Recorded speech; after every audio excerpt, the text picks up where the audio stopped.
নমস্কার বন্ধুরা, আজকে হাজির হয়েছি চেনা পরিচিত স্বাদের বাইরে অন্য এক ধরনের আলুর দমের রেসিপি নিয়ে। আলুর দমের জন্য আমি এখানে প্রথমে ছোট ছোট আলু ধুয়ে নিয়েছি। এগুলোকে প্রথমে একটু প্রেসার কুকারে সেদ্ধ করে নিতে হবে। আমি জল দিয়ে নুন দিয়ে প্রেসার কুকারে একটা কি দুটো সিটি মেরে অফ করে রাখবো।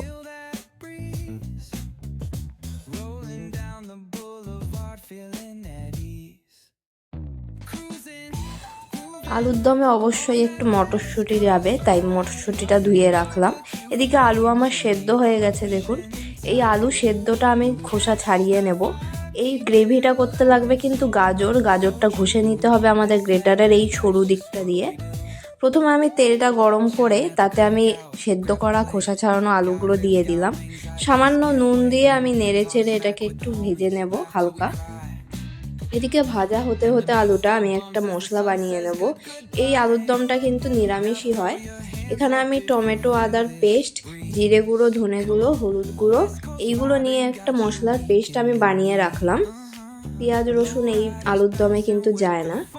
এরপর আমি মশলাটা দিয়ে দিলাম আলুটা হালকা ভাজা হতে।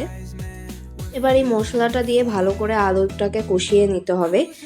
এই আলুটা কষতে কষতে ওদিকে আমি গাজরটা ঘষে নেব। এই দেখুন, গ্রেট করে নিয়েছি গাজরটা। গাজরের পরিমাণ কিন্তু আপনারা যতটা গ্রেভি চান ততটাই গাজর গ্রেট করবেন, কারণ এই আলুর দমটায় গাজরটাই হচ্ছে মেন গ্রেভি। এবার এখানে আমি একটা লঙ্কা দিয়ে নিলাম, আপনারা আপনাদের ঝাল অনুযায়ী লঙ্কা দেবেন। এরপরে কষানো হয়ে গেলে আমি গ্রেট করা গাজরটা দিয়ে দিচ্ছি।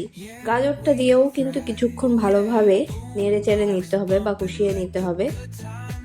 আমি অল্প অল্প করে জল দিয়ে গাজরটা কষিয়ে নিলাম যাতে গাজরের কাঁচা ভাবটা চলে যায়।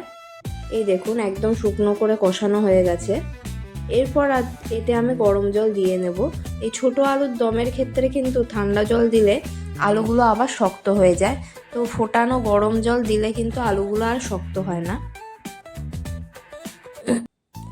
গাজর দিয়ে এই আলুর দমটা আপনারা গাজরটা গ্রেট করে না দিতে চাইলে মিক্সারে পেস্ট করেও দিতে পারেন, সেক্ষেত্রেও হয়, শুধু টেক্সচারটা আলাদা হয়। এখানে আমি জলটা দিয়ে দিলাম। এবার ভালো করে আলুটা আমি ফুটিয়ে নেব।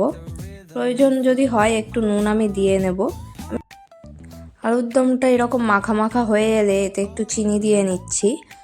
তারপরে একদম শুকনো শুকনো করে এটা গরম গরম সার্ভ করতে পারেন রুটি, পরোটা বা লুচির সঙ্গে। চেনা পরিচিত একঘেয়েমি আলুর দমের থেকে এটা কিন্তু একদমই আলাদা। এইভাবে আলুর দম বানিয়ে দেখতে পারেন, খুব ভালো লাগে এই শীতের মরশুমে। আমি এখানে কড়াইশুঁটির পরোটার সঙ্গে আমি সার্ভ করেছি। দেখা হবে পরের ভিডিওতে নতুন রেসিপির সাথে। Till then, good by.